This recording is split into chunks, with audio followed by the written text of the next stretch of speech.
комикса в някаква степен беше абсолютна свобода. Правя нещо, което искам, което ми харесва. Аз не можах да повярвам изобщо, че такова нещо може да излезе в България на български, нали? Това е шпионин. Дръжте го! Няма да го отдам!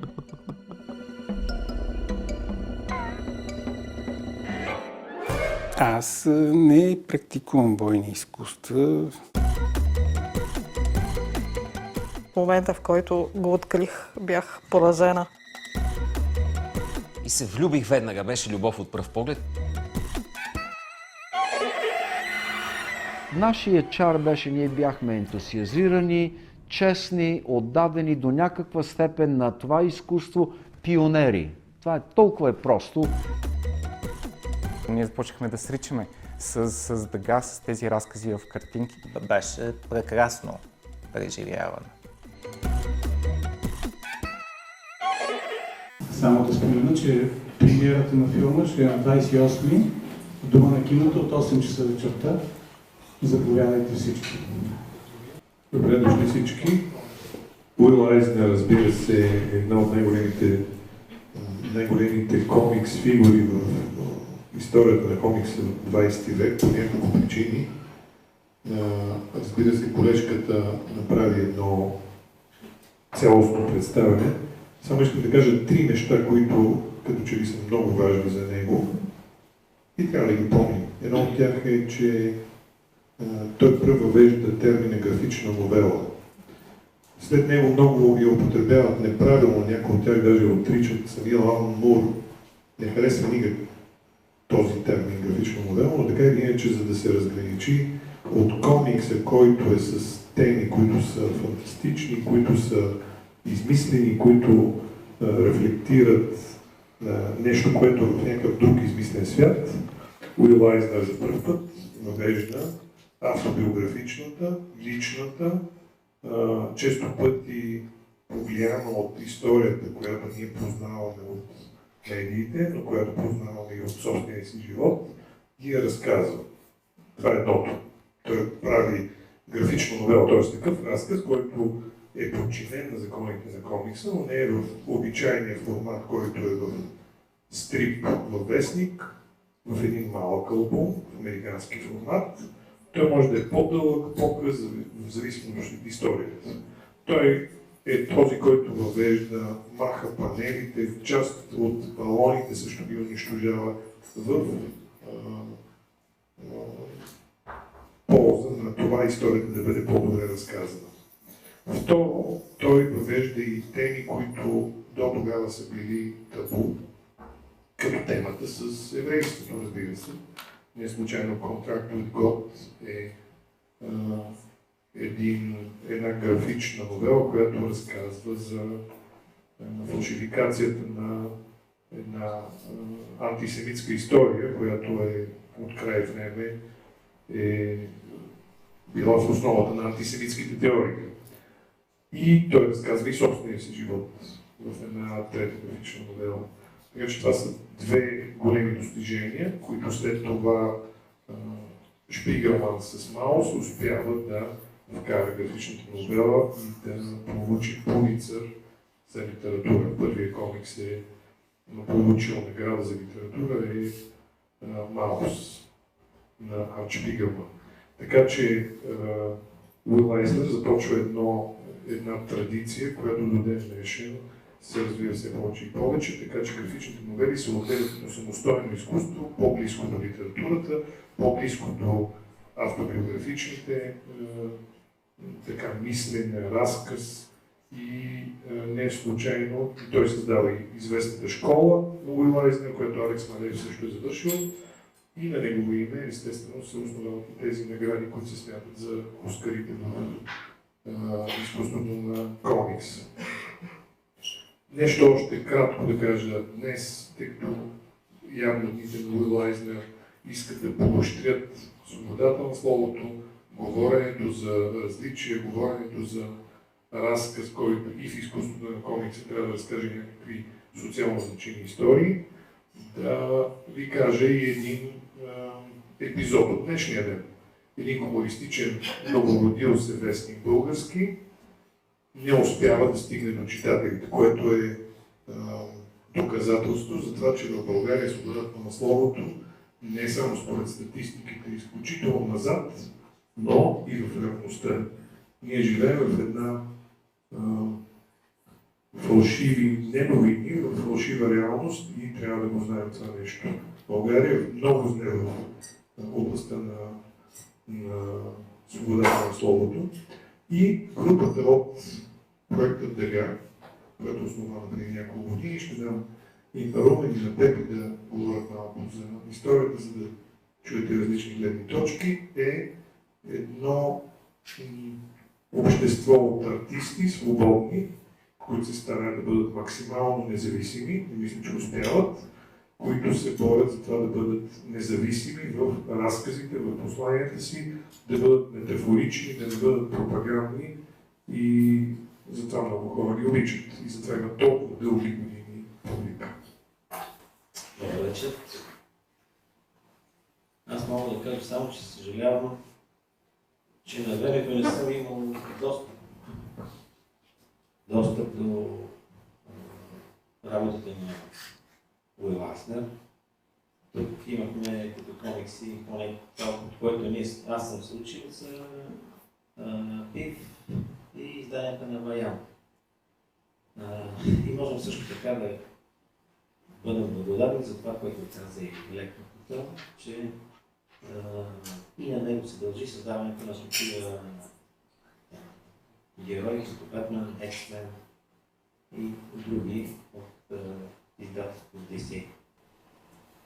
Във връзка с създаването на проекта Дъга, мога да кажа, че след 20 годишна раздяла, така да се каже, с групата художници от Дъга, през 2010 година, почти случайна среща между мен и Пепи Станимиров роди идеята, първо за едно виждане спонтанно между останалите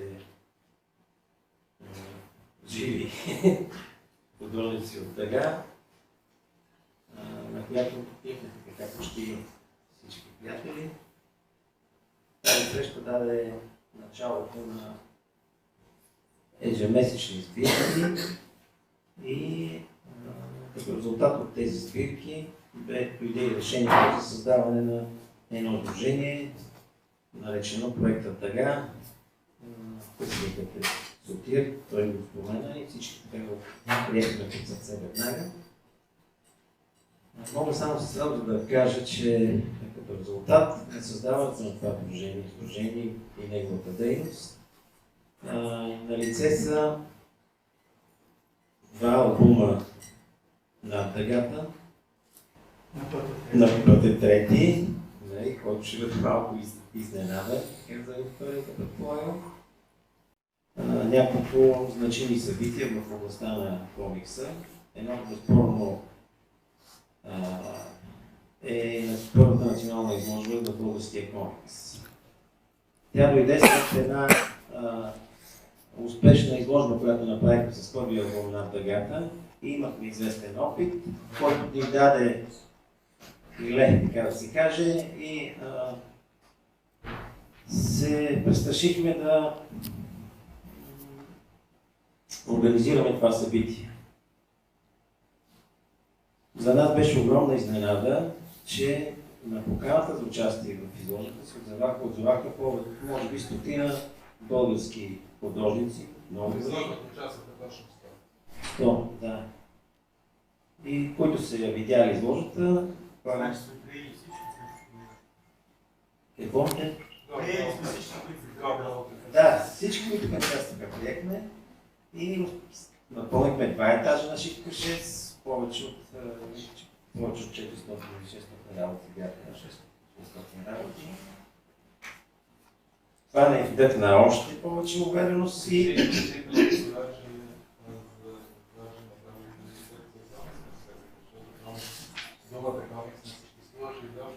Да, аз казвам част от събитията. Прехвърлям да Пепи.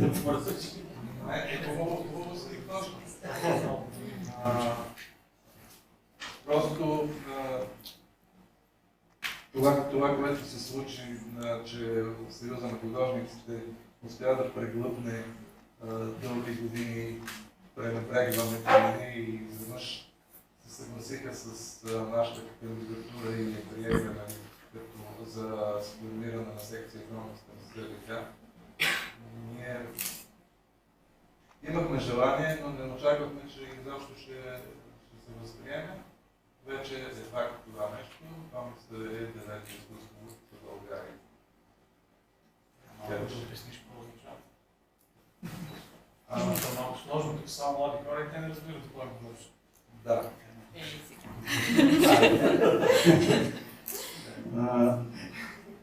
Това е малко трудно за разбиране. В СБК ще се създава секция комикс. СБК е Съюза на българската. Да. Това е все едно да разпуснем католическата църква. Нещо такова като явление. Мисля, че дали принципно не би трябвало да може да стане, но стане. Да приемат богомилите в новото църква. Да, или богомилите да приемат католическата църква. Нещо такова. Мисля, че като казваме, че комиксът беше мръснато преди 10 ноември, по време на социализма, това е съвсем така. Мисля, че беше така просто, нали, сериозните художници, като кажаха комикс и след това отиваха да си изплакнат устата на мишката, нали, малко да им се разкара вкуса. Просто това е нещо, което така, разбира се, сега с едно съвсем дълго време и това вече няма такова значение, както и самия съюз на художниците няма такова значение за художниците. Но си е интересно явление и така, за нас е един пробив в официалното изкуствоведение след, разбира се, много закъсняло, след 30 години, но все пак си е важно. Спомням се, че когато ние работехме в списание Тъга, аз вече бях член на Съюза на културната, този чуд съюз на художниците, за който става дума. И това, което си спомням, беше, че всички останали колеги художници много ни ненавиждаха. Защото изведнъж се оказа, че ние печелим много добри пари в сравнение с останалите колеги. Да беше така и сега.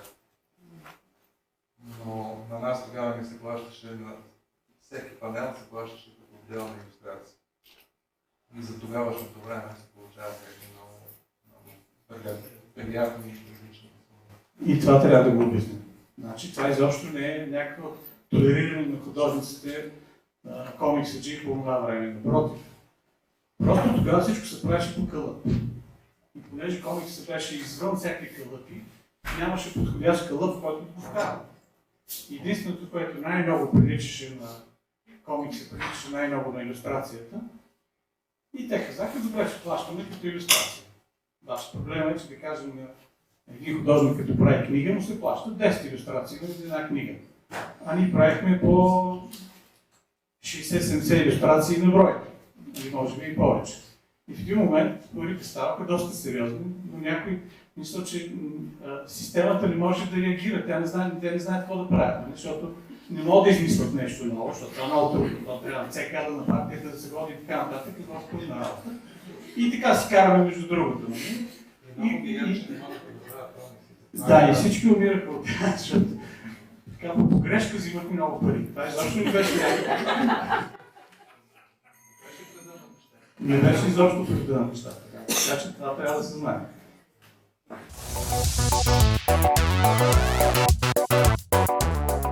Всеки, който каже, че липсват историята, че каже, това е кратката история. Ще бъде по-дългата и в най-дългата.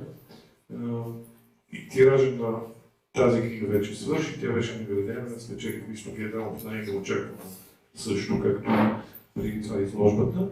И на следващата година ние всички заедно успяхме с общи усилия и това е много важно за групата Проекта Тъга, москитарски усилия на хора, които имат една кауза, която е насочена не към печелене на пари, към една идеалистична цел, която в край на краищата работи добре вече толкова време, но искам да кажа, че всички от проектите, така, които рисуваха и двата албума, не са вземали хонорари за своята дейност. Тоест, не е реално в момента да има пазарна стойност такъв комикс, той би бил много скъп. Естествено, че в България не може да има в момента тиражите, които имаше списанията Гра, което виждате тук, неразумно се въргалят няколко броя, които не знам как още да са изчезли. 17-ти брой беше единствения гланцов брой. В принцип всички бяха матови, нямаше хартия, печата беше безобразен, разминаваха се цветовете и беше в тираж 300 000 броя, което за щатите в момента е невъзможен тираж. И за щатите.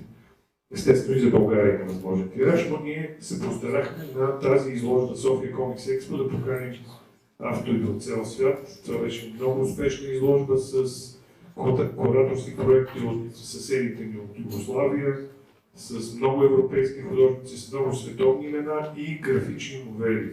На следващата година Сотир и Пенко издадаха една история от 90-те години, преоформиха и издадаха албум Иличо Янков, който година след това, 2 години след това, втората книжка спечели награди. Тоест комиксите започнаха да се нареждат и в опашката и за награди. Кратка история на български комикс за Христо Геданов, Иличо и Август и 7-те бюджета. Горещо ви препоръчвам, в момента все още има по книжарниците, спечели наградата на Перото, която по принцип е литературна награда, но тук говоря за деца.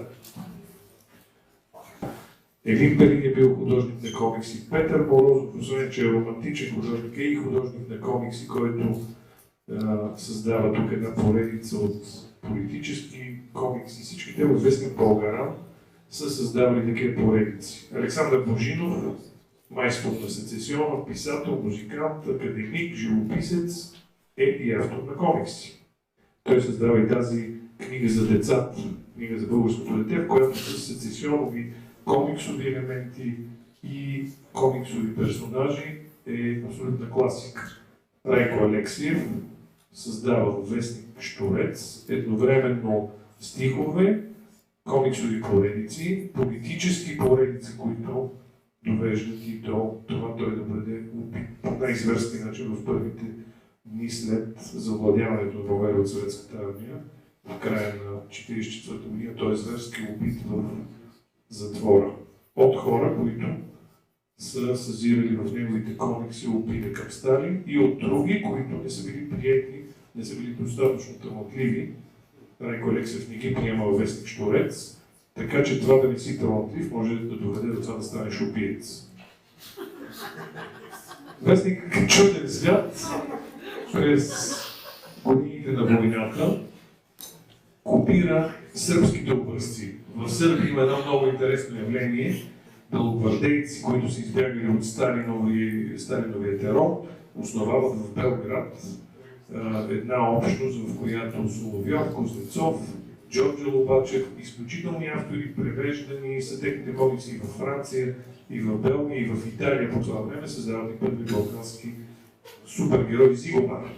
Та в този вестник ние сме можели да видим, т.е. не ние, нашите дядовци, са купували вестник Чуден свят, за да стигат до историята на Алекс Реймънд, до Флаш Гордън, до всички западни истории. Другия е Любези Даров, да е жив и здрав, на 94 години продължава да рисува, но той още 41-2 година, представете ли си кога е било? Това е нещо като Ноевия ковчег, 41 година. Той е рисувал комикси вече, публикувал истории, които са отцветени с букви в готически стил или букви в японски стил или истории, които са посветени на политическите събития наоколо. Той рисува и Макси Бориц, тогава Кърчуни Малче, извинявам се, които са българския еквивалент на историите на Вилхем Буш, изключително сръчно и естествено с актуалията на деня. Кърчуни Малче трябва да са в Япония, защото България е била съюзник на Япония. От 1944 до 1962 думата комикс е забранена. естествено, защото ние сме в сферата на влияние на желязната завеса от лошата и страна. И комиксите трябва да бъдат наречени разкази в картинки. Любен Зидаров, Никола Гърчев, Тодор Динов, Реме, Стоян Грозев, Теги Пиндарев и така нататък се рисуват най-вече в вестник Септемврийче, в вестник Стършел, политически комикси, които са били много страшни, защото когато те уличат, че си спекулант или че си прикрит буржуа, това води до съда. Александър Ненков тогава рисува един земеделски вестник комикси, които са в защита на Никола Петков. Никола Петков е осъден от Народния съд, преди да умре, отказва да каже кой ги рисувал. Има един много важен комикс лист, това е Степ вестник се е наричал, това е голямо форматен вестник, който се окачва във всичките Фейсбук места на 45 години, т.е. в кръчмата.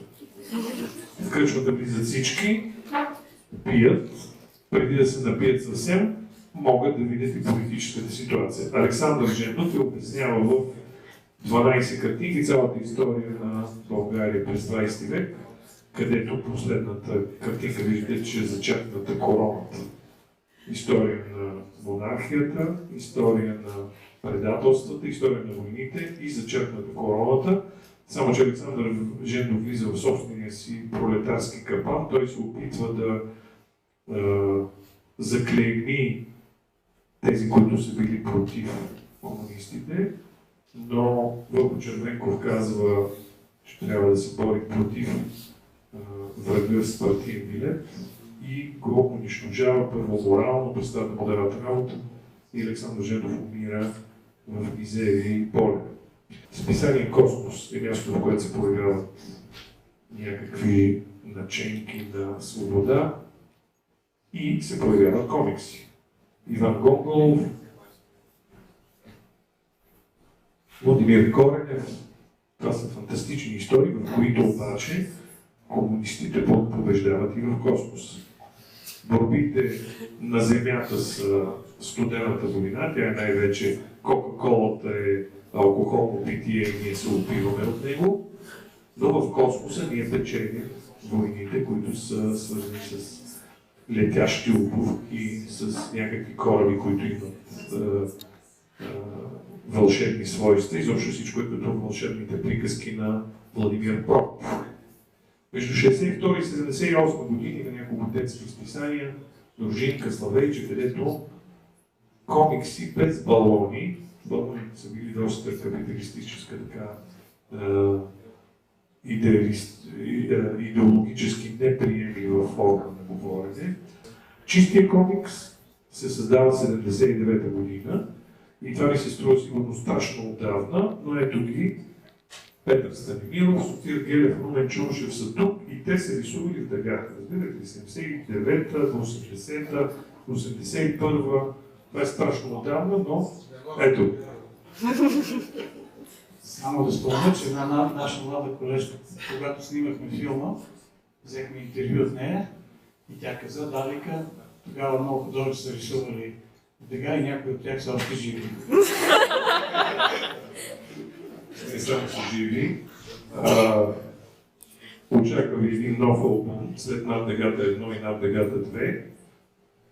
За да се появи комикс писание в България, трябва да има някакви причини. Ние се опитахме да ги изясним във филма, така че на 28 дома на киното елате да ги видите, защото повече от част този филм се опитва да анализира точно този процес, няма да ни казвам защо и как се е създало, за да ви бъде по-интересно.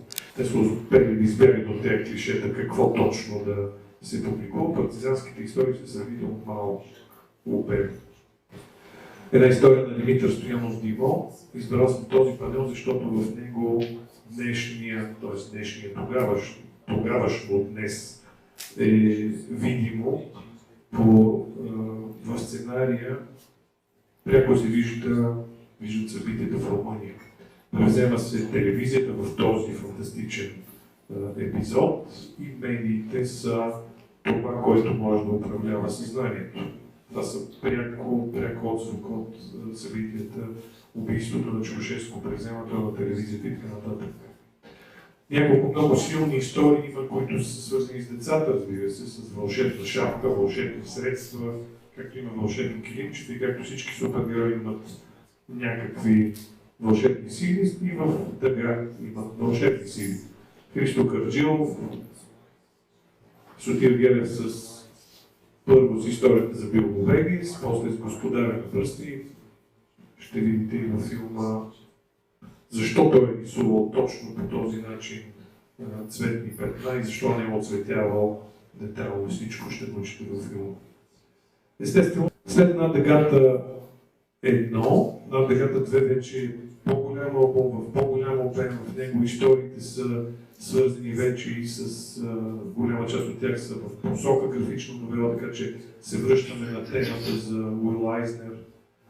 Румен Чушев в първата дъга беше продължение на една детска фантастична история с характерния му стил, с много симпатичен и като цвят, и като ракурси, истории, които утвърждават доброто, утвърждават юношата, детето, който трябва да се справи с трудностите, много позитивни. Виждате Румен как прескача, няма отделни панели, балоните, ракурсите, прескачат от един панел на друг. Вече естествено изобразителен език е станал много по-съвременен, много по-динамичен. Използването и на компютри, и на различни средства за добиване на информация са различни. Сотир Гелев в първия албум използва една монохромна гама, за да разкаже история от войната, в която аз се нареках мрачен исторически фон и поезия. Действително имаше поезия като един лайт мотив през цялото време, въжляха едни стихове. Може да откриете между другото първия албум Над дъгата. Това е първият български албум, който е авторско пиратско копие. Може да го намерите в мрежата, да си го изтеглите, като единственото условие да го разпространявате. Тоест затова е качен в мрежата.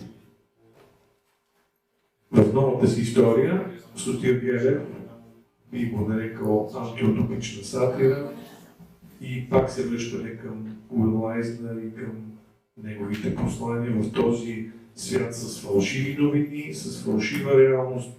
Мисля, че е изключително актуална тази история. Няма да ви разказвам нищо за нея, но в нея има кримка, има мацки, има маски, има конспиративна теория. Пепи Станимиров, майстор на готическото фентази, в 2012 година Над дъгата беше една история, която той винаги, както той само умее, изследва костюмите, изследва епохата, създаде персонажите и крайният продукт, неговата история спечели награда за най-добър класически комикс на престижния фестивал на комикса в Белград.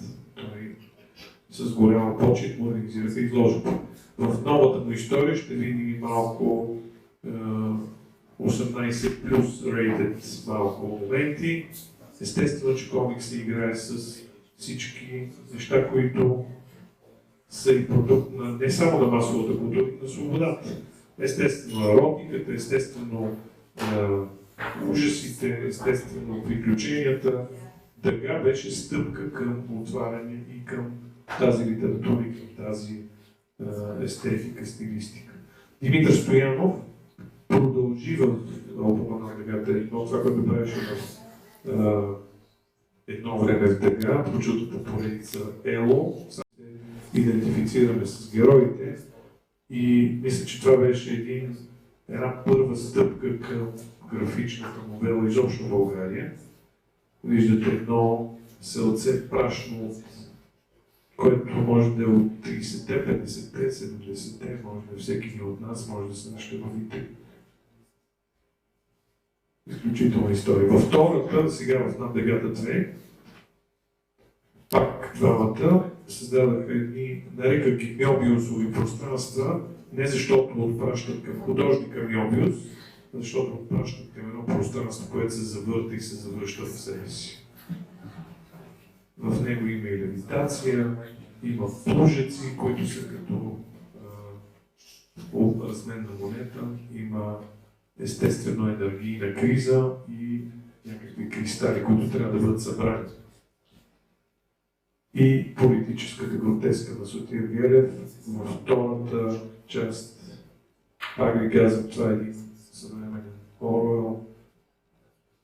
Изобщо трябва да облече една от маските от този комикс. Това е световната конспирация и масоните, които движат. Естествено, че не е това, но е в тази посока. Винаги съм искал това нещо да се възроди по някакъв начин. И няколко години, не няколко, всъщност доста години по-късно, група ентусиасти се събрахме. И всъщност аз не бях от тези, които основаха новото списание ВГ, но бях от тези, които от самото начало участваха в него. Не знам дали някой от вас се чува за новото списание ВГ. То беше, беше най-феноменалният опит на новото поколение българи да направят комикс издание и продължи година и нещо, което е по-добро. Наляха се едни сумати пари вътре.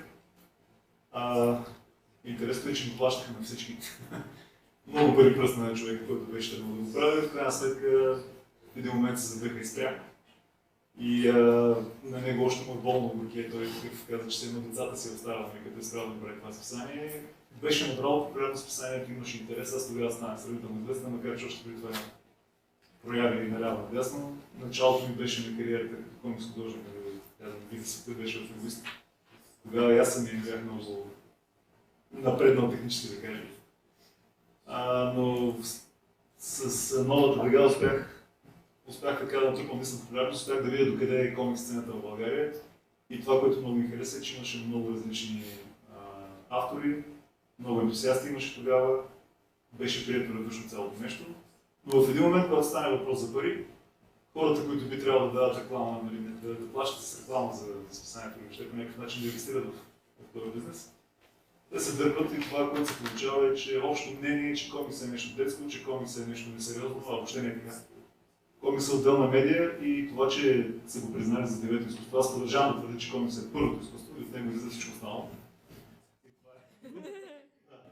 Очаквам някой ден да се съберат всички професори да ме прегият. Но откакто аз се занимавам с комикси, това е цял живот, абсолютно винаги съм срещал контра във всяко едно арт-общество, където и съм бутал.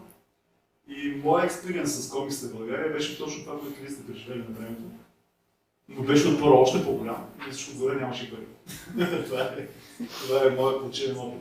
Още като дете, когато започнах да работя, винаги съм рисувал комикси, винаги още съвсем малък. И винаги съм следил всякакви течения и каквото и да е. В последствие това, което аз събрах за мое лично амплоа е мангата. Всъщност там в тази сфера работя. Манга беше не само непозната дума на времето, когато аз започнах да се занимавам с това, беше супер неизвестно, супер неясно понятие. Трудно се намираше всяка вид информация. Аз се спомням, че съм правил какви не глупости само и само за да намеря някакъв вид изображения, които са в тази посока, за да се уча от тях. На времето пусках сумати пари, за да превъртам сумати игри, само за да видя последната картинка, или да я прерисувам, или да я запомня, в последствие да използвам по някакъв начин. Това е начинът, по който аз се развивам. В последствие самоук съм, както и всички, които нямаме тази култура в България, за жалост. Нямаме и учебни заведения, в които това да се развива по някакъв начин. Аз винаги съм се чул как е възможно модерни заведения, като много българи, като щеше и академията, да нямат нещо подобно. Това си е отделна индустрия, която трябва да се развива много пари и много кратко.